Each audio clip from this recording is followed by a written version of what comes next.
SSC exam অনেক সামনে পরীক্ষা আছে। How can we gain the good result in examination? পরীক্ষায় ভালো ফলাফল কেমন করে করতে পারি জানা দরকার আছে না নাই? খুবই গুরুত্বপূর্ণ একটা বিষয়, জানতে হবে। দেখেন, পরীক্ষা মানে একটা আতঙ্ক।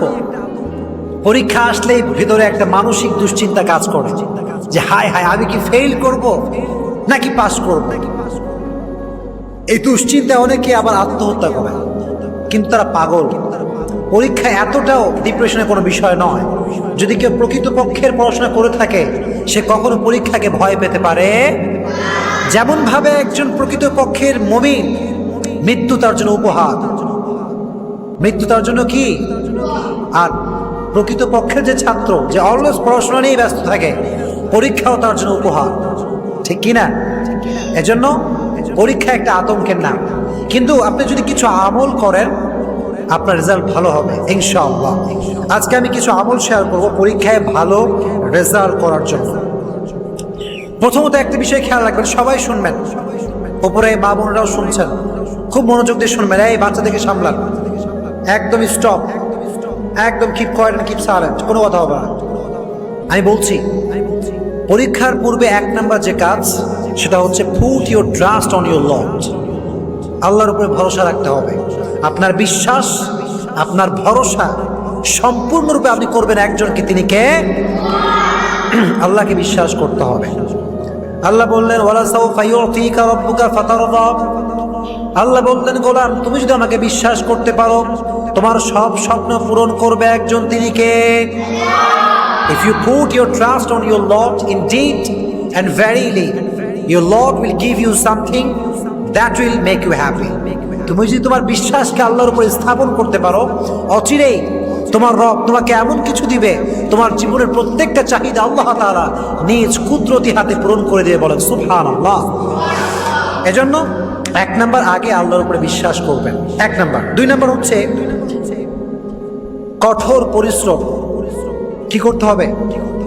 অনেকেই সারা জীবন পড়ালেখা নাই, পুরো বছর পড়াশোনা করে নাই, পরীক্ষার 3 দিন আগে বই নিয়ে বসে পড়ে অন্ধকার, কিছু বোঝে না। হুজুর দোয়া শিখাই দেন, হুজুর কোন দোয়া পড়লে পরীক্ষায় পাস হওয়া যায়? না, দোয়াটা কখন কাজে লাগবে? when you try your best। যখন আপনি আপনার বেস্ট লেভেল থেকে ট্রাই করবেন, তারপর যখন আপনি দোয়া করবেন, তখন না দোয়া কাজে লাগবে, ঠিক কি না? সারা বছর ঘোরাফেরা, girlfriend boyfriend, mobile phone, pornography, WhatsApp, Messenger, Facebooking করে শেষ লাইফ। আর পরীক্ষার 10 দিন আগে সব নিয়ে বসছে, সব ডার্কনেস, কিচ্ছু দেখা যায় না। হয় কি হয় না? হয়। এজন্য 2 নাম্বার হচ্ছে কঠোর পরিশ্রম করতে হবে। এই 2টা স্টেপ আগে ফলো করবেন। 3 নাম্বার, এটি একটি আমল, সেটি হচ্ছে, ভালো করে শুনবেন, পরীক্ষায় যখন যাবেন, যাওয়ার আগে 2 রাকাত সালাতুল হাজাত, সালাতুল হাজাতের নামাজ আদায় করবেন। 2 রাকাত নামাজ দাঁড়াবেন, দাঁড়িয়ে নিয়ত করবেন যে আমি 2 রাকাত সালাতুল হাজাতের নামাজ আদায় করছি। নামটা কি বলেন দেখি? সালাতুল হাজাত। বিশ্বনবী যখনই ওনার কোনো প্রয়োজন হতো, যখনই কোনো সমস্যা হতো, উনি সেই কাজটা করার আগে বিশ্বনবী 2 রাকাত সালাতুল হাজাত নামাজ আদায় করতেন। আবু দাউদ এসেছে। এজন্য আমরা যখন পরীক্ষা দিতে যাব, পরীক্ষায় যাওয়ার আগে 2 রাকাত সকলেই সালাতুল হাজাত নামাজ আদায় করবো, বলেন ইনশাআল্লাহ। এজন্য 1 নাম্বার আমল হচ্ছে সালাতুল হাজাত, অলওয়েজ পড়বেন পরীক্ষায় যাওয়ার আগে ইনশাআল্লাহ। এবং সালাতুল হাজাত পড়ে আল্লাহকে আপনার সমস্যার কথা বলবেন, আল্লাহ আমার সাধ্য অনুযায়ী আমি ট্রাই করেছি, এখন তুমি আমাকে সাহায্য করো, পরীক্ষায় কোনো সমস্যা হলে তুমি সমাধান দিবা। এ দোয়া করা যাবে ইনশাআল্লাহ? জোরে কর না ইনশাআল্লাহ। 1 number. 2 number, when you will start the exam, you have to read বিসমিল্লাহির রহমানির রহিম। যখন আপনি পরীক্ষা দেওয়া শুরু করছেন, পরীক্ষা শুরু, আপনি লেখালেখির পূর্বেই read বিসমিল্লাহির রহমানির রহিম। যে কোনো কাজ বিসমিল্লাহ দিয়ে শুরু করলে সেখানে বরকত কম না বেশি? এত আস্তে বললেন, বলেন না কম না বেশি? অনেক বরকত থাকবে। এজন্য এক্সাম স্টার্ট হওয়ার আগেই বিসমিল্লাহ পড়বেন, পারা যাবে ইনশাআল্লাহ। এটা হচ্ছে 2 নাম্বার। তবে আরেকটি বিষয়, মাঝে মাঝে এক্সাম দেওয়ার ক্ষেত্রে অনেক সময় আমাদের উত্তর মনে আসে না, আছে না নাই? যখন এক্সামের কাগজ পেয়েছি, সব দেখছি যে না এটা পারবো, সব ঠিকঠাক আছে, লিখতে লিখতে 1.5 ঘন্টা পরে গিয়ে যেই উত্তর মনে ছিল ওটা আমরা ভুলে যাই। এরকম হয় না? কি করবেন তখন? এই মিডল অফ এক্সামিনেশন, এই সময় যখন আপনার সব ভুলে গেছেন আপনি, তখন আপনি পড়বেন রব্বি শরহ লি সদরি। আমার সঙ্গে সবাই পড়েন, রব্বি শরহ লি সদরি ওয়াসির লি আমরি।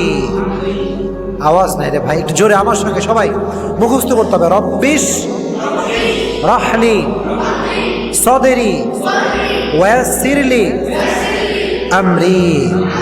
পারা যাবে ইনশাআল্লাহ? তাহলে আমরা রব্বিশ রাহলি সদরি ওয়াসির লি আমরি পড়বেন ইনশাআল্লাহ। আরেকটা আমল শেখাই, যখন পরীক্ষার মাঝে কোনো উত্তর ভুলে যাবেন আপনারা পড়বেন দুরূদ শরীফ, দুরূদ ইব্রাহিম। মুখস্থ আছে সবার? আল্লাহুম্মা সাল্লি আলা মুহাম্মদ ওয়া আলা আলি মুহাম্মদ কামা সাল্লাইতা আলা ইব্রাহিম ওয়া আলা আলি ইব্রাহিম ইন্নাকা হামিদুম মাজিদ। যখনই পরীক্ষার মাঝে ভুলে যাবেন, ভুলে গেছেন, কিছুই মনে আসছে না, বেশি বেশি দুরূদ শরীফ পড়তে পারবেন ইনশাআল্লাহ। জোরে করে ইনশাআল্লাহ। 1 নাম্বার আমল, যাওয়ার আগে সূরাতুল হাজর পড়বেন। কয় রাকাত নামাজ? 1 নাম্বার। 2 নাম্বার, যখন এক্সাম দেওয়া স্টার্ট করবেন পড়বেন বিসমিল্লাহির রহমানির রহিম। 3 নাম্বার হচ্ছে মিডল অফ এক্সাম, এক্সাম চলছে, এট দ্য সেম টাইম আপনি প্রশ্নের উত্তরই ভুলে গেছেন, মাথায় আসছে না, তখন আপনি পড়বেন রব্বি শরহ লি সদরি ওয়াসির লি আমরি। পড়েন আবার আমার সঙ্গে, রব্বি শরহ লি সদরি ওয়াসির লি আমরি পড়বেন ইনশাআল্লাহ। আবার যদি ভুলে যান বেশি বেশি পড়বেন দুরুদে আমার সঙ্গে, আল্লাহুম্মা সাল্লি আলা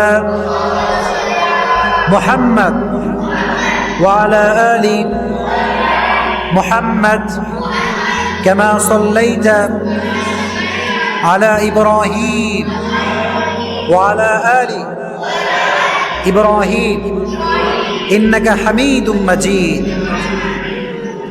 এই দোয়াটা বেশি বেশি পড়বেন, দুরূদটা বেশি বেশি পড়বেন, পারবেন ইনশাআল্লাহ। এই আমলগুলো সকলকে আল্লাহ অ্যাপ্লাই করার তৌফিক দান করুক, পড়া আমিন।